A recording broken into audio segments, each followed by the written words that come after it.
cerditos. Habían 3 cerditos que eran amigos, ¿ya? Todos conocemos la historia. Diferentes nombres tenían según el país o la región. Uno se llamaba práctico, el otro se llamaba violinista y el otro se llamaba flautista, ¿ya? O también lochón, cachito o pilochín. Depende del país, así eran los nombres. Estos 3 cerditos, uno construyó su casa, ¿no es cierto?, en heno, ¿ya? El otro construyó la casa en madera y el otro, que era más inteligente, construyó su casa en ladrillo, ¿cierto? Uno la construyó súper rápido, el otro la construyó más o menos no tan rápido y el otro se tardó bastante. Vino el lobo, ¿no es cierto?, y sopló la casa de heno, ¿ya? Y se fue corriendo a la casa del que construyó en madera. Vino el lobo, también sopló la casa de madera y también logró tumbar la casa, y estos dos se fueron a pedirle auxilio al que vivía en la casa de ladrillo. Pero antes de eso se burlaban, ¿no es cierto?, del que construía la casa de ladrillo, ¿ya? Les decía: oye, ¿por qué estás trabajando tanto? No, si no le pongas tanto color. Bueno, él respondía y decía que era muy trabajador, y ellos, mientras se burlaban de él, tocaban el violín, el otro tocaba la flauta, pero práctico, construyendo, inteligente. ¿Con quién se identifica usted de los 3? No tiene que responderme a mí. ¿Es usted el violinista, es usted el flautista o es usted práctico? Allí usted considérelo. Vamos por favor a 1 Corintios capítulo 3, y el título de nuestro mensaje para hoy es Fundamentos. Fundamentos. Vamos a estudiar desde el versículo 1 hasta el versículo 11.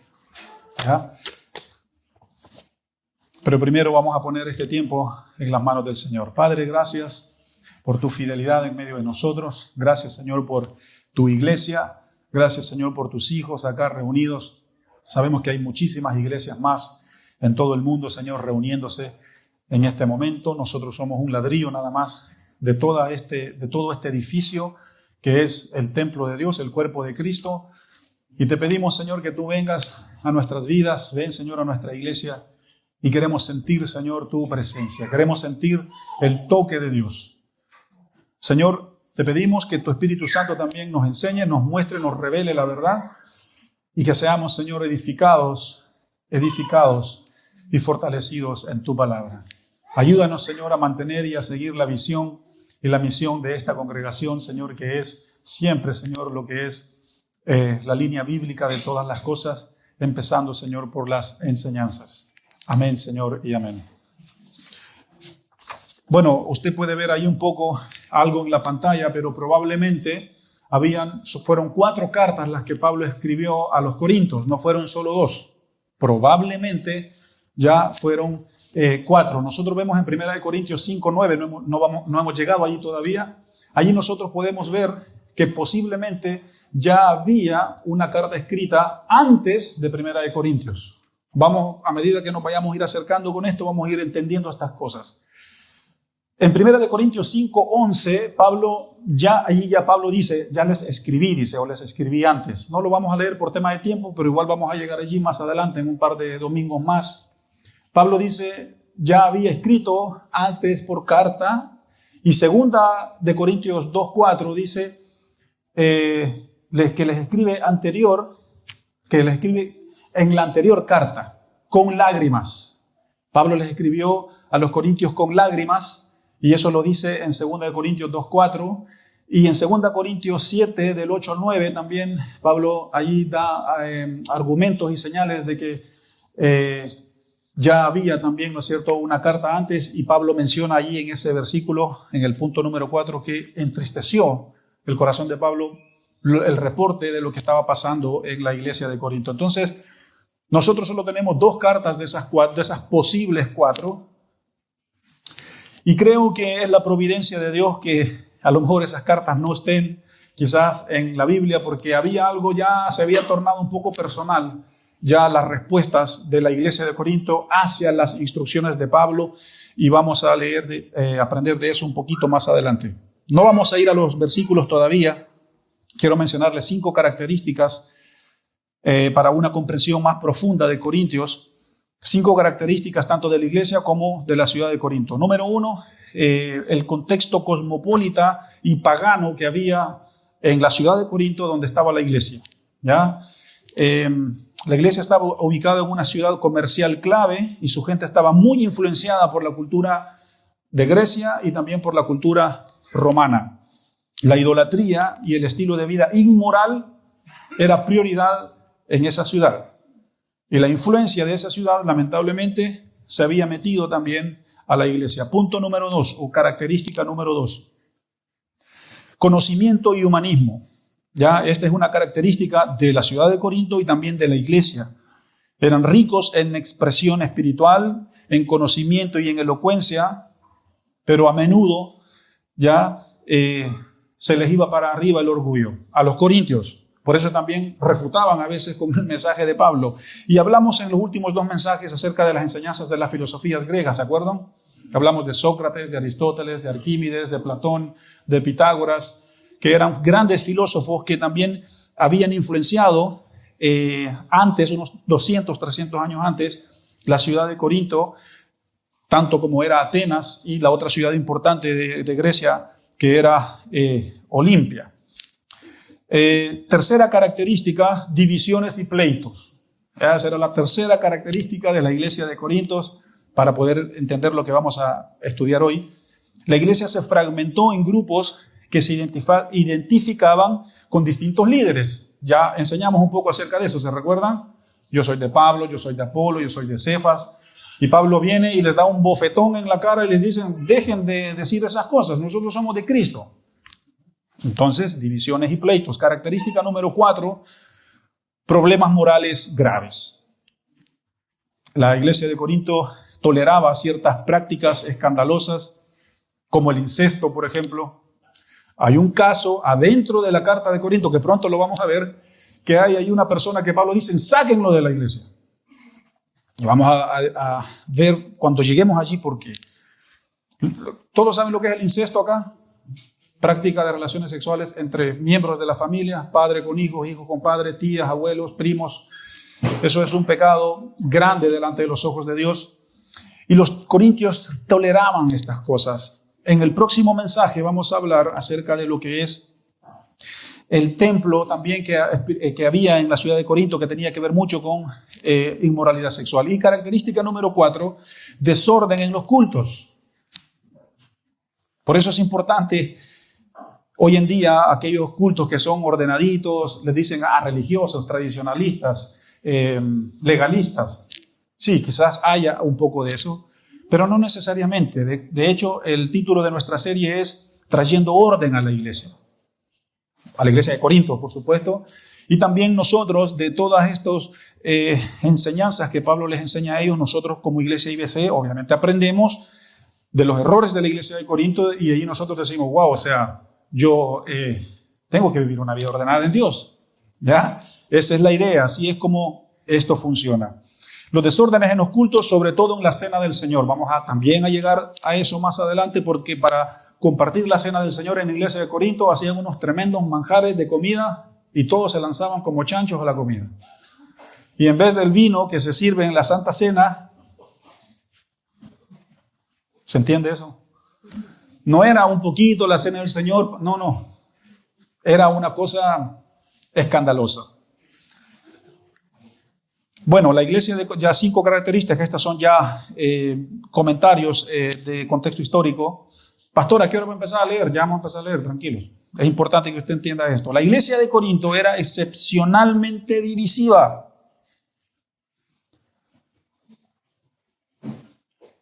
Mostrando su carnalidad e inmadurez. El problema más serio en la iglesia de Corinto era la mundanalidad. Una falta de disposición para divorciarse de la cultura pecaminosa. La mayoría de los creyentes no podían separarse consecuentemente de sus caminos antiguos, egoístas, inmorales, paganos, y fue necesario para Pablo escribir con dureza para corregir esto. Antes de que él escribiera esta carta inspirada, Pablo le había escrito a la iglesia otras cartas, en la cual también era de naturaleza correctiva. Las cartas que Pablo le escribió a los corintios era corrección. ¿Ya? Tenían que cambiar su forma de vivir su vida cristiana. Debido a que una copia de esta carta nunca ha sido descubierta, se ha referido a ella como la carta perdida. Hay una carta de estas posibles 4 que se llama la carta perdida. No se sabe si es la primera, la segunda, no se sabe el orden. De hecho, algunos creen que Primera de Corintios es la segunda y Segunda de Corintios es la tercera o la cuarta.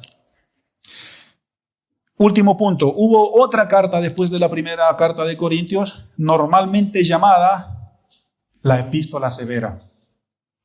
Muchos historiadores creen que Pablo perdió la cabeza cuando escribió esa carta. No en el sentido malo, sino que los agarró, pero... Y quizás por allí donde yo digo que creo, es una creencia que yo tengo, que probablemente era la providencia de Dios que quizás no estuviese esa carta acá, porque ya andan muchos locos ofendiendo a la gente con la Biblia. Y si esa carta estuviese acá, yo creo que fuese como para mucha controversia. En fin. Primera de Corintios capítulo 3. Vamos desde el versículo 1 en adelante. De manera que yo, hermanos, no pude hablaros como espirituales. De manera que yo, hermanos, no pude hablarles a ustedes como a espirituales, sino como a carnales, como a niños en Cristo. 3 características. 1, Pablo cuando habló con ellos no pudo hablar con los corintios como personas espirituales, maduros, sabios, crecidos en la verdad. No pudo hablarles así, sino que se encontró con un montón de inmaduros. Y después dice que no pudo hablarles como espirituales, sino como a carnales. ¿Qué es un carnal? Bíblicamente o evangélicamente hablando, o cristianamente hablando, un carnal básicamente es un falso convertido. Es una persona que dice que ama a Dios, dice que sí obedece a Dios, que sí se ha convertido, pero sus hechos lo niegan. Eso es básicamente una persona carnal. Punto número 3. Cuando él le habló a los corintios, dice que les habló como a niños. Niños en Cristo. Así eran los corintios. Inmaduros como niños, carnales, algunos falsos convertidos. Y no vivía una vida ejemplar espiritualmente. ¿Nos identificamos nosotros con alguna de estas cosas? Si usted se identifica con algunas cosas, lleve su corazón a Dios, lleve su corazón a Cristo y dígale a Dios que transforme su corazón, que transforme su vida, que transforme su carácter, que transforme su temperamento, sus impulsos. Presentémonos delante de Dios y si somos inmaduros y si hay carnalidad en nosotros o si hay falta de espiritualidad en nosotros, vayamos a Dios y anhelemos, pidámosle a Dios una nueva naturaleza. Versículo 2, os di a beber leche y no vianda, porque aún no eran capaces, ni son capaces todavía.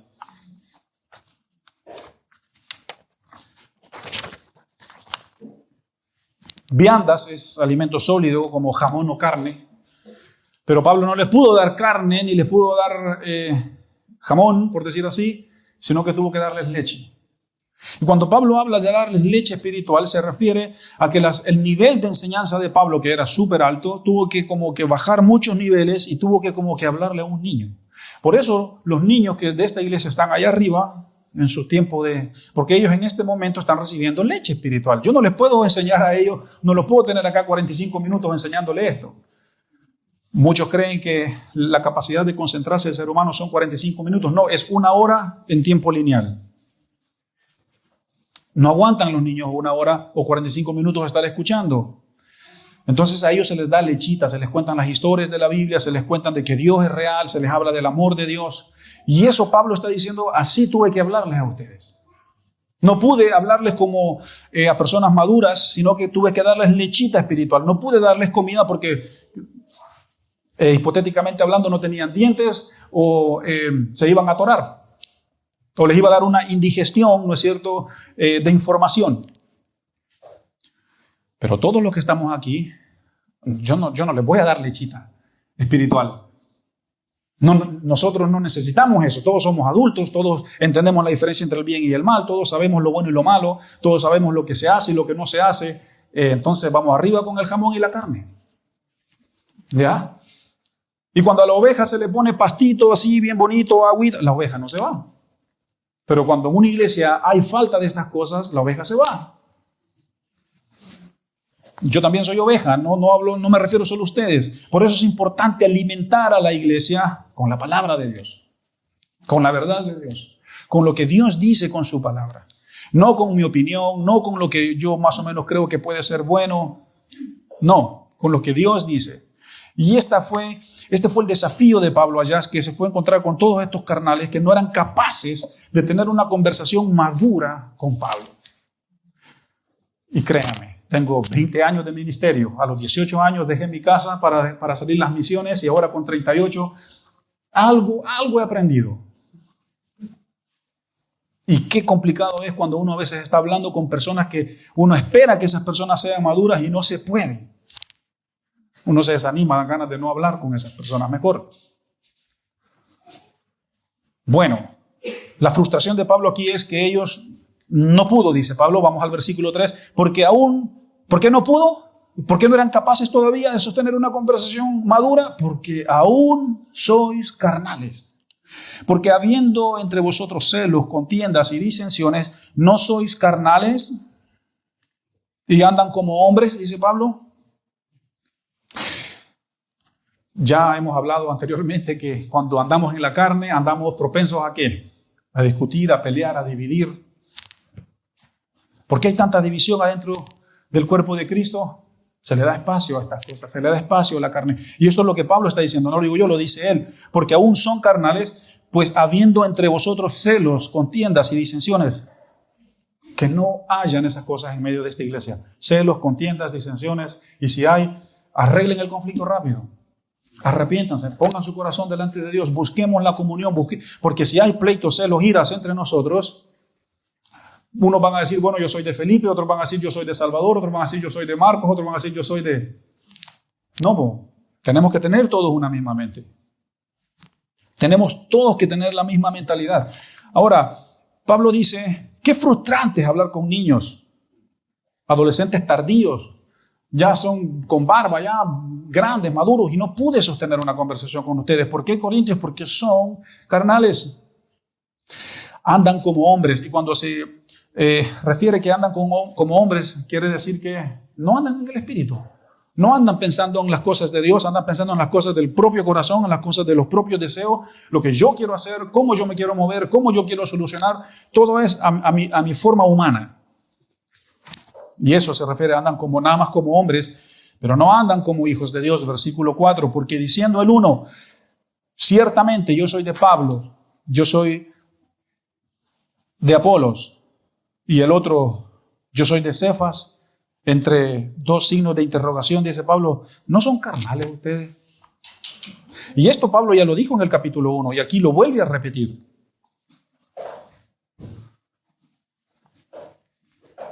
Yo soy de Pablo, yo soy de Apolo, yo soy de Cefas. Pablo dice, no, dejemos esas cosas a un lado, dejemos esa carnalidad a un lado. Y esto bíblicamente tiene un nombre, se llama culto a la personalidad. Cuando la persona pone muy alto, ¿no es cierto?, a una figura. Ahora, no estoy diciendo que con esto ustedes nos van a perder el respeto a nosotros, los liderazgos de la iglesia. Es que usted mismo nos enseñó de que nosotros, no estoy diciendo eso. Por eso Dios también pone autoridades adentro de la iglesia para que guíen, para que instruyan. Y no estoy diciendo que hay que perderle el respeto a las personas que son nuestros superiores, nuestros líderes, nuestros pastores. Pero una cosa es entender esto y otra cosa es rendir culto a la personalidad. Porque los corintios le estaban rindiendo culto a Apolos, le estaban rindiendo culto a Pablo, le estaban rindiendo culto a Pedro, que era Cefas, y alguno por allí a Cristo. Y ese es el tema, que eso es carnalidad según lo que Pablo enseña acá. Versículo 5. ¿Qué pues es Pablo? ¿Y qué es Apolos? Servidores por medio de los cuales ustedes han creído. Y eso según lo que cada uno conoció del Señor. Dice aquí el mensaje, miren, el mensaje del 1 al 4 es uno y el mensaje del 5 al 11 es otro. Pablo está diciendo, yo Pablo no soy nada. De hecho, aquí en el mismo Corinto, Pablo va a decir que él es el último de los apóstoles y que la gracia de Dios se le apareció a él como el último, como el abortivo de todos los apóstoles. Pablo dice, yo no soy merecedor de la gracia de Dios. Y por eso Pablo está diciendo, yo no soy nadie. Y Apolos, menos. ¿Cuántos libros escribió Apolos en la Biblia? Bueno, se le atribuye Hebreos, pero no se sabe. No se sabe. Pablo era superior. La mente de Pablo era una mente brillante, una mente aguda, una mente penetrante. La mente de Pablo, después de Cristo, es la mente más brillante que hay. Y quizás la mente más brillante que es la de todos los apóstoles. Pero aún así él dice, yo no soy nadie, yo no soy nada. Y Apolos mucho menos. Entonces, ¿qué somos? Dice el versículo 5, servidores de Dios. Nosotros le servimos a Dios. Somos portadores de este servicio a Dios. Pablo consagró su vida a Dios, dedicó su vida a Dios. Y esa es una de las cosas que yo en lo personal he hecho. He dedicado mi vida a Dios. He consagrado mi vida a Dios. Y les digo una cosa, me quiero retirar haciendo lo que hago. Porque si yo dejo de hacer lo que hago, en primer lugar le desobedezco a Dios, y en segundo lugar, a lo que sea que yo me vaya a dedicar, yo sé que no me va a llenar. Y después voy a buscar otra cosa y voy a andar así todo errante. Que Dios me dé salud. Ya le estoy pidiendo salud a Dios, porque cuando nos vamos acercando a ciertas edades, Señor, dame fuerza.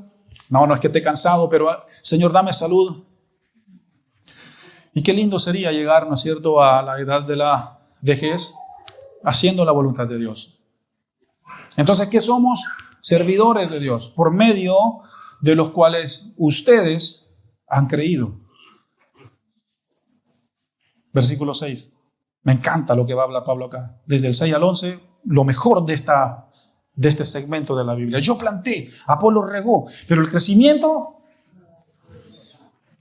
lo da Dios. Heather y yo plantamos esta iglesia hace 6 años y ya conocen ustedes la historia. Por ahí hay una cuestión de estas que decidimos escribir la historia para testificar. Era plena pandemia y los cultos siempre se pusieron a las 10:30, eran las 11:20 y habían 2 personas allá en el galpón y nosotros salíamos con Heather a orar para que viniera gente. Y esa era la preocupación de Heather, Salva, pero ¿cómo vamos a hacer? Y Dios le habló y le dijo, yo voy a traer a la iglesia a los que van a ser salvos. Y la iglesia ahora es la que es. ¿Pero qué hicimos nosotros? Solo plantamos, solo obedecimos, solo creímos. Yo no puedo hacer que tú crezcas. Sí, te puedo instruir, te puedo pastorear, te puedo dar consejería bíblica, te puedo exhortar si es necesario, pero el crecimiento lo da Dios. El crecimiento de tu vida espiritual lo da Dios. Él es el que da el crecimiento. Él es el que da el crecimiento a los ministerios, a las iglesias, a las bases misioneras. Dios da el crecimiento. Nosotros plantamos, algunos regamos, otros abonamos, otros hacemos el trabajo, pero el crecimiento lo da Dios. No, es que la iglesia ha crecido por mi brazo fuerte. Basura. No es así. No es que la iglesia ha crecido por nada. Porque Dios le dio el crecimiento. Y el día que el liderazgo se ponga en esa posición que le corresponde a Dios, como dicen los brasileros, misericordia.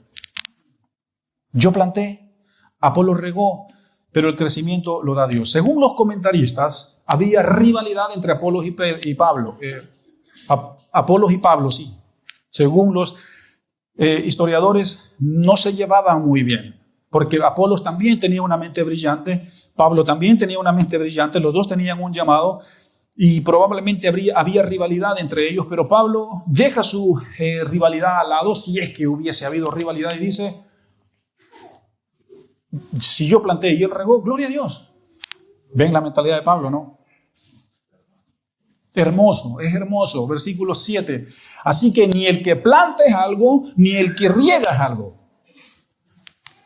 Sino que, ¿alguien lo puede leer en voz alta? No, Dios que da el crecimiento.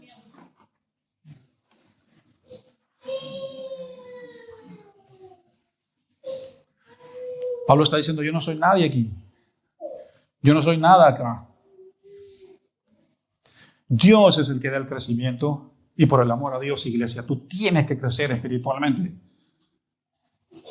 Tenemos que crecer, tenemos que madurar. Lechita espiritual sí puede hacer cuando es necesario, pero vamos con el alimento sólido. ¿Qué es mejor, comerse 1 kilo de pan con mantequilla y queso o comerse, incluirle proteína? A mí me encanta el pan, sí, de hecho, ay, con el pancito. Pero una cosa es comer una cosa y la otra cosa es alimentarse. Tú te puedes comer 2 kilos de pan, pero no te estás alimentando. Alimento, iglesia, alimento. El alimento de Dios. Ni el que planta es algo, ni el que riega es algo. Aquí Pablo dice, la gloria es de Dios y solo a Dios, porque Él da el crecimiento. ¿Y de qué sirve sembrar si lo que vas a sembrar no crece? ¿De qué sirve? Que andemos por todo el mundo sembrando iglesias o sembrando bases misioneras, pero la idea es que crezcan, que den fruto esos ministerios. La idea es que lo que se planta crezca, y Dios es el que da el crecimiento. Y esto Jesús lo dijo con la semilla de mostaza, que una semillita pequeña es un gran árbol donde las aves, ¿no es cierto?, reposan en ella. Y las enseñanzas de Jesús fueron pequeñas semillas y hasta el día de ahora, 2000 años después, miren cómo están esas semillas. Miren el cristianismo alrededor del mundo y usted va a ver cómo esa semilla ha crecido. Pero la iglesia es un órgano que tiene vida. Es un órgano que respira. Es como un pulmón, es un corazón. La iglesia es algo que tiene vida, es una semilla que tiene vida. Si tú siembras, crece. Porque hay vida en esta semilla que se llama cuerpo de Cristo, en esta semilla que se llama reino de Dios en la tierra. Hay vida. Entonces, si tú siembras vida, cosechas vida. Versículo 8. Y el que planta y el que riega son una misma cosa. Pablo está diciendo, el que planta es Pablo y el que riega es Apolo. ¿Qué son? ¿Enemigos? ¿Celos entre ellos? Vos sos más bacán que yo, vos sabés enseñar, vos tenés más conocimiento. No, es que vos sos, yo aquí. Bueno, Pablo ya lo dijo en Filipenses y en Gálatas. A mis contemporáneos, yo los aventajaba en conocimiento. Pablo era, y no tenía miedo, era entrador el tipo, allá se fue a hablar con los filósofos, con los estoicos y los epicúreos, le da lo mismo, de mente brillante a mente aguda, filósofo, ¿qué me vamos a hacer? Bueno, yo te voy a hablar de una cosa, yo te voy a hablar de Cristo, de la resurrección. ¿Cómo? Si nadie resucita de los muertos. Bueno, de lo que yo te enseño, sí, alguien resucita de los muertos, y así se logró convertir Dionisio, uno de los filósofos mente aguda, en capítulo 17 de Hechos. ¿Se dan cuenta que Pablo logró convertir a un filósofo? Tipo era mente brillante. Y eso es lo que dice en el versículo 8. Y el que planta y el que riega son una misma cosa. Chiquillos, somos uno. En latín es pluribus unum. De muchos unos está compuesta la iglesia. De muchos unos la iglesia está compuesta. Esto nosotros lo podemos ver también aquí en nuestro país. ¿Cuántas nacionalidades habrán en Chile? Muchas. ¿Cuántos extranjeros hay en Chile? Muchos, pero todos están abajo de un mismo gobierno.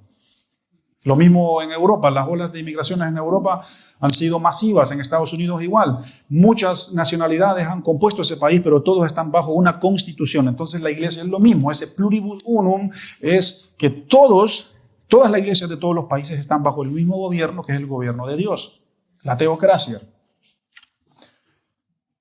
Y el que planta y el que riega son una misma cosa, dice Pablo, pero hemos llegado hasta allí. Leamos la segunda parte del versículo. Aunque cada uno recibirá su recompensa conforme a su labor. Se está refiriendo a ellos. Pablo va a recibir su recompensa conforme a su labor y Apolo va a recibir su recompensa también por su trabajo. Porque el misionero es una vocación, es un trabajo. Nunca lo había visto así. Bueno, es un trabajo, se trabaja. El pastorado es un trabajo, también es un trabajo. Se trabaja en el reino de Dios. Y son trabajos duros. ¿Cuántos de mi club hay acá? Hay varios de la base aquí. Es un trabajo duro. Cuando tú inviertes. Y a veces eso que se invierte no es tan agradecido, no es tan grato. Pero está bien, uno lo hace para Dios. Pero es duro el ministerio. Pero Pablo dice, ya vamos a recibir nuestra recompensa. Versículo 9, porque nosotros somos, ¿qué somos? Colaboradores de Dios. Y aquí viene lo hermoso, y ustedes son labranza de Dios. Edificio de Dios. ¿Ya se les vino a la mente la historia que comentamos al inicio? Si yo soy carpintero y hago muebles, los muebles son labranza mía. Si usted es mecánico y arregla vehículos, pues esos vehículos arreglados son labranza de usted. Si usted es costurera, las cosas que usted cose son labranza de sus manos. Los ingenieros, pues sus obras de ingeniería son labranza también de sus manos. Los contadores, que todas las empresas estén ordenadas, ese orden es labranza de sus manos. Y Pablo aquí va a decir, ustedes, corintios, son labranza de nuestras manos, de nuestro esfuerzo. Eso es lo que dice el 9. Nosotros somos colaboradores de Dios y vosotros sois labranza de Dios. Y ahora quiero definir esto, edificio de Dios. Porque más adelante Pablo les va a decir que ellos son un templo, pero no vamos a meternos allí porque eso es muy profundo. No vamos a salir de allí hoy. La iglesia es un edificio. Y ese edificio tiene un fundamento. Y ese fundamento es Cristo. Paralelo con, vamos a hablar de eso más adelante, no me quiero meter ahí todavía, pero somos edificio de Dios. Y cada iglesia es un ladrillo que compone ese edificio. O cada cristiano, por no decir nombre iglesia, porque también la iglesia suena como muy único, porque también hay muchos ministerios. Cada hijo de Dios, cada evangélico, cada cristiano es un pequeño ladrillo de todo el edificio que está puesto en todo el mundo, que es la iglesia de Dios. Y existe la iglesia visible y existe la iglesia invisible. La visible es la que nosotros vemos, pero también hay una iglesia invisible que solo Dios la conoce. Solo Dios sabe cuáles son verdaderamente miembros de su iglesia. Podemos hablar de eso otro día. Pero en el versículo 9, Pablo dice, ustedes son edificio de Dios. Y ustedes nos han costado lágrimas, ustedes nos han costado persecución, ustedes nos han costado hambre, sueño, azotes. Pablo habla de él, ¿no? Ustedes son labranza de nosotros. Decían los corintios, wow. Perdónanos, Pablo, por ser tan groseros. Pero póngase esta mentalidad, iglesia, de que la iglesia es un edificio. Todos los cristianos en el mundo componen un edificio y ese edificio tiene un fundamento y ese va a ser nuestra conclusión porque ese se llama nuestro mensaje, fundamentos. 10. Conforme a la gracia de Dios que me ha sido dada, yo como perito, arquitecto, puse el fundamento y otro edifica encima, pero cada uno mire cómo sobreedifica. Un perito es un arquitecto o puede ser una persona que tiene conocimiento o una persona que tenga la autoridad para avalar. Un perito puede ser un carabinero, un perito puede ser un arquitecto, un perito puede ser un ingeniero, un perito puede ser un contador, porque el perito sabe, el perito es la persona preparada puede ser cualquier profesión. Entonces Pablo dice, yo soy ese perito, yo tengo el conocimiento para cómo plantar esta iglesia y lo que tengo que enseñarles. Yo soy el arquitecto, dice, que puse este sobrecimiento que está fundado en Cristo, dice Pablo. Yo puse un fundamento en ustedes, que es el fundamento de la palabra de Dios, y otro, dice Pablo, edifica encima de ese fundamento, y esa es la idea. La iglesia se edifica en el fundamento de Jesús y en el fundamento de los apóstoles, y hay otro fundamento que es el fundamento de los profetas. Vamos a hablar de eso al final. Pero se entiende, Pablo, ¿entienden ustedes la mentalidad de Pablo de arquitecto, de construir una iglesia, construir una vida espiritual? Yo soy ese perito, dice Pablo, soy ese arquitecto llamado por Dios a poner fundamentos, y Pablo puso fundamentos en Corintios, puso fundamentos en Gálatas, puso fundamentos en Éfeso, puso fundamentos en Filipos y en muchos lugares. Se cree aproximadamente, porque no son solo las que están mencionadas en la Biblia, se cree que aproximadamente Pablo en todo su ministerio plantó más de 60 iglesias, él solo, con sus colaboradores. Más de 60 iglesias. Muchas de esas iglesias fueron sinagogas judías que se convirtieron después en iglesias. Un hombre de mucho fruto, un ministerio maravilloso. Pero Pablo dice en el versículo 10, pero cada uno mire cómo sobreedifica, tenga cuidado cómo sobreedifica. Y terminamos con el 11, porque nadie puede poner otro fundamento que el que ya está puesto, el cual es Jesucristo. Por eso voy a serles bien honesto, yo tengo bastante resistencia hacia algunos reformadores que se les atribuye como que si ellos reinstituyeron la iglesia. Y hay masas detrás de los reformadores. Gloria a Dios por el trabajo que hicieron los reformadores, pero el fundamento ya estaba puesto antes de ellos. Y allí entonces tenemos que tener cuidado. El canon en el año 300, 250, 300, más o menos, la Biblia ya existía antes del trabajo de los reformadores. Fue maravilloso, pero cuidado con el culto a la personalidad. Nadie puede poner otro fundamento en el que ya está puesto, dice Pablo, y ese fundamento es Jesús. Nadie puede edificar sobre otro fundamento que no sea Jesús. Los musulmanes edifican sobre Alá, mal fundamento. Los budistas sobre Buda, mal fundamento. Mahoma, mal fundamento. Los testigos de Jehová, mal fundamento, porque en la teología de testigos de Jehová Jesús no entra en ese plano. Entonces, mal fundamento. Y así todos, los mormones, mal fundamento. Nadie puede poner un fundamento en el que ya está puesto. Fundamentos, se llama este mensaje. ¿Cuál es el fundamento de la iglesia? El ministerio de los profetas, Cristo, el ministerio de los apóstoles. Los profetas anunciaron de Cristo, los apóstoles enseñaron de Cristo. Entonces es Cristo el fundamento de la iglesia, y si buscamos por ahí otro paralelo, el ministerio de los profetas y el de los apóstoles, pero es Cristo. La iglesia está fundada sobre Cristo. En los evangelios dicen, sabio es el hombre que edifica su casa sobre la roca, pero tonto, insensato es el que edifica su casa sobre la arena.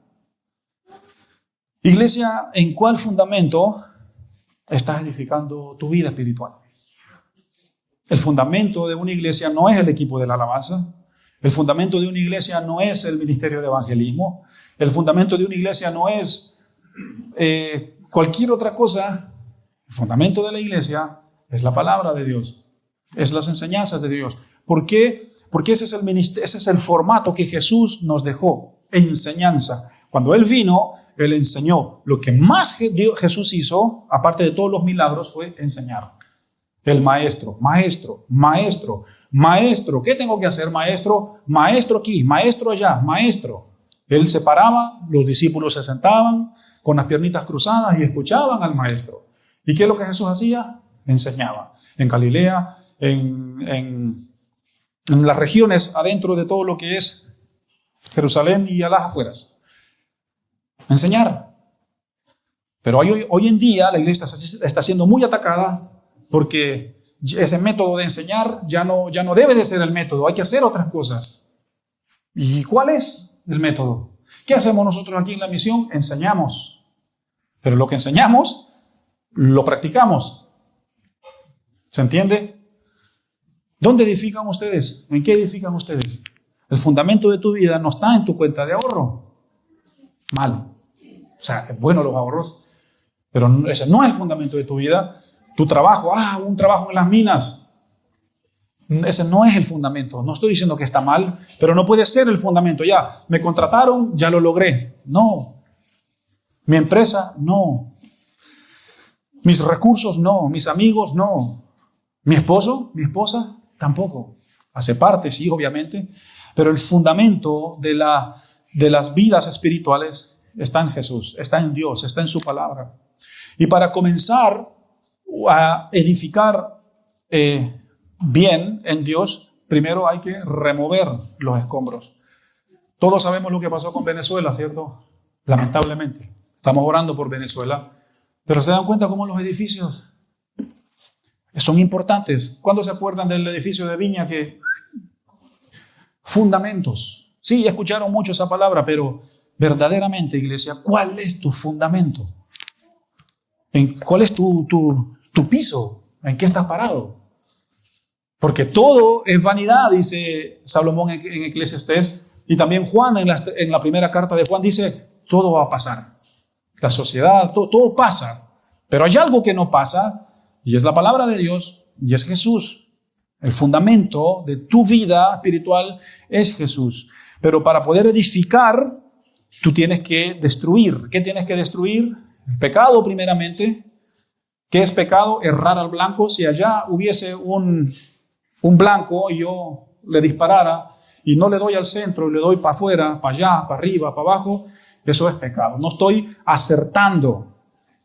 Y eso es lo que es pecado. Otra cosa que es lo que es pecado, pecado es darle un puñetazo en la cara de Dios y decir, yo no estoy ni allí con tu iglesia, yo no estoy ni allí con tu Biblia, yo no estoy ni allí con tus mandamientos. Yo hago lo que quiero, yo me meto con quien quiero, yo gasto mi plata como quiero, yo me manejo solo. Eso es pecado también. La incredulidad, el orgullo, la rebelión, la inmoralidad sexual, todas esas cosas tenés que destruirlas para que puedas construir. No podés construir sobre la incredulidad, no podés construir sobre el orgullo, no podés construir sobre la rebelión, no podés construir sobre el pecado, no podés construir sobre la inmoralidad sexual. ¿Por qué? Porque se te va a caer esa construcción. Escombros para afuera, fundamento nuevo, vida nueva. Y por eso traigo al presente la historia de Práctico, violinista y flautista. Dejemos de andar violineando por la vida. Dejemos de andar flauteando.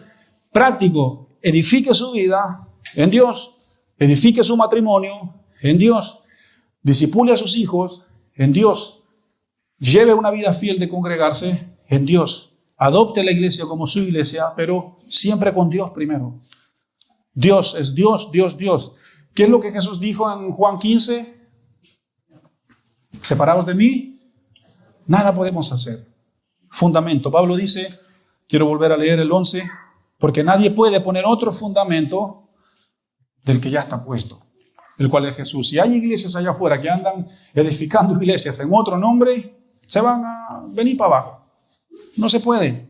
Es solo en Jesús. ¿Quieren edificar iglesia? ¿Quieren construir en Dios? Tienen que sacar los escombros. Tienen que sacar lo malo. Dice Pablo en Gálatas que si las cosas que ya destruí vuelvo a edificar, transgresor me hago. Y transgresor es pecador. Peco delante de Dios. Usemos buenos materiales para construir nuestra vida espiritual y solo están en Dios. Solo están en su verdad. Solo están en su gracia. Ya vino el rebaño, vamos a ir terminando. Levantemos la mano en señal de fe y digamos en nuestro mundo interior, para que no haya desorden, yo quiero construir en Dios. Yo quiero construir en Dios. Señor, destruye lo malo en mi vida. Señor, saca el mundo de mi vida. Señor, saca el pecado de mi vida. Señor, saca la rebelión de mi vida. Señor, saca lo que te ofende de mi vida. Queremos construir en Dios. Porque de nada sirve plantar, de nada sirve regar si no hay crecimiento. Señor, danos crecimiento. Señor, queremos madurar, queremos crecer en Dios. Tú eres nuestro fundamento. Tú eres, Señor, nuestra plataforma, nuestro piso. Tú eres, Señor. No hay otro fundamento en el que la iglesia puede estar parado. Todos son inciertos, todos son inseguros. Tú eres seguro, Señor. Tú eres nuestra seguridad. Hoy día nos abrazamos de la cruz. Hoy día, Señor, abrazamos tu nombre. Hoy día, Señor, abrazamos tu palabra. Hoy día, Señor, abrazamos tu reino. Si alguno de ustedes necesita reconciliarse con Dios, si alguno de ustedes necesita pedirle perdón a Dios, humillarse delante de Dios y recibir esa gracia nueva, ese vino nuevo, hágalo allí donde está. Cierre sus ojos y arrepiéntase. Arrepiéntase. Arrepentidos, dijo Juan 4, porque el reino de los cielos ha llegado. Sin arrepentimiento no hay victoria. Sin arrepentimiento no hay edificación verdadera. Sin arrepentimiento no hay conquista. Sin arrepentimiento no hay victoria. Sin arrepentimiento no hay nada sin arrepentimiento. Si usted necesita reconciliarse con Dios, póngase de pie, iglesia. Vamos a tener un tiempo de administración. Póngase de pie y ponga su mirada en Dios. Ponga su mirada en Jesús. Y esto es muy personal. Nadie va a ir a orar por ti, nadie te va a exponer. Expónele tu pecado a Dios. Cierra tus ojos y entrégale a Dios tu pecado. Entrégale a Dios tu vergüenza. Entrégale a Dios la condenación que sientes. Entrégale a Dios la culpa que sientes. Entrégale a Dios la rabia que sientes. Entrégale a Dios el dolor que sientes. Entrégale a Dios tu circunstancia. Entrégale a Dios a tu familia, a tu matrimonio, a tus hijos. Entrégaselos a Dios. Entrégale a Dios tus finanzas. Dile, Señor, aquí están. Yo no sé administrar. Enséñame cómo administrar. Señor, hoy día nos arrepentimos. Como iglesia, nos arrepentimos de nuestros pecados. Nos arrepentimos, Señor, de nuestras rebeliones. Ayúdanos para que jamás volvamos a nuestros pecados. Jamás, Señor, volvamos a la vida antigua. Jamás queremos volver, jamás, a la vida de miseria. Señor, hoy día yo quiero construir en Dios. Hoy día yo quiero construir en ti, Señor. Hoy día yo quiero construir y que mis hijos puedan también construir, por consecuencia que ellos construyan también en Dios. No quiero repetir la historia de mi niñez, la historia de mi juventud. Señor, cambia mi historia. Cambia el rumbo, Señor, de mi vida. Hoy día nos arrepentimos en polvo y en ceniza. Hoy día nos arrepentimos, Señor, con cilicio. Y necesitamos tu perdón. Necesitamos tu gracia. Esto es algo entre tú y Dios. Entrégale a Dios. Pon en el altar de Dios para que Dios consuma ese pecado. Solo Él puede romper el ciclo del pecado. Solo Él puede romper el ciclo de la adicción. ¿Cuál es tu adicción? Pon tu adicción en las manos de Dios y vas a ver cómo esa adicción se rompe, se disipa, se deshace. Señor, solo tú puedes romper cadenas. Solo tú puedes romper ataduras. Solo tú puedes romper, Señor, las ligaduras del alma, las ligaduras, Señor, del pecado, las ligaduras fuertes que hay, Señor, con los vicios. En ti está la libertad, en ti está la salvación, en ti está, Señor, la respuesta. Señor, ven y rompe nuestro pecado. Señor, ven y rompe nuestro orgullo. Señor, ven y rompe, Señor, el orgullo, la incredulidad de nosotros. Nos arrepentimos, nos humillamos y te pedimos perdón. Te pedimos perdón. Si mi pueblo se humillase, yo sanaré su tierra. Señor, sana nuestra tierra. Sana nuestra tierra.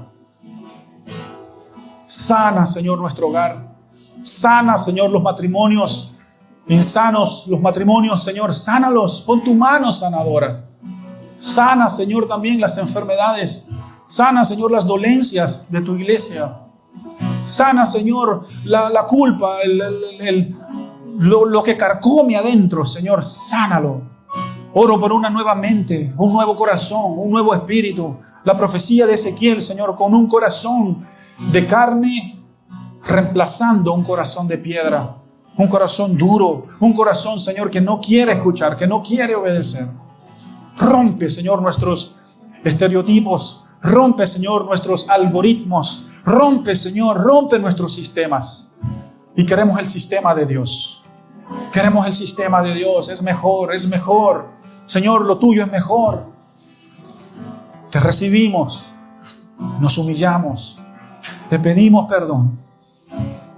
Llénanos con tu espíritu. Danos gracia. Pastorea nuestros corazones. Pastoréalos por verdes pastos, junto a tranquilas aguas. Tú eres el fundamento de nuestras vidas. No queremos ser violinista, no queremos ser flautista, queremos ser práctico. El que construye su casa con ladrillo en la roca, con la palabra de Dios, con la verdad de Dios. En el nombre de Jesús. Amén. Recuerda suscribirte a nuestro canal y activa las notificaciones para que no te pierdas ninguno de nuestros sermones.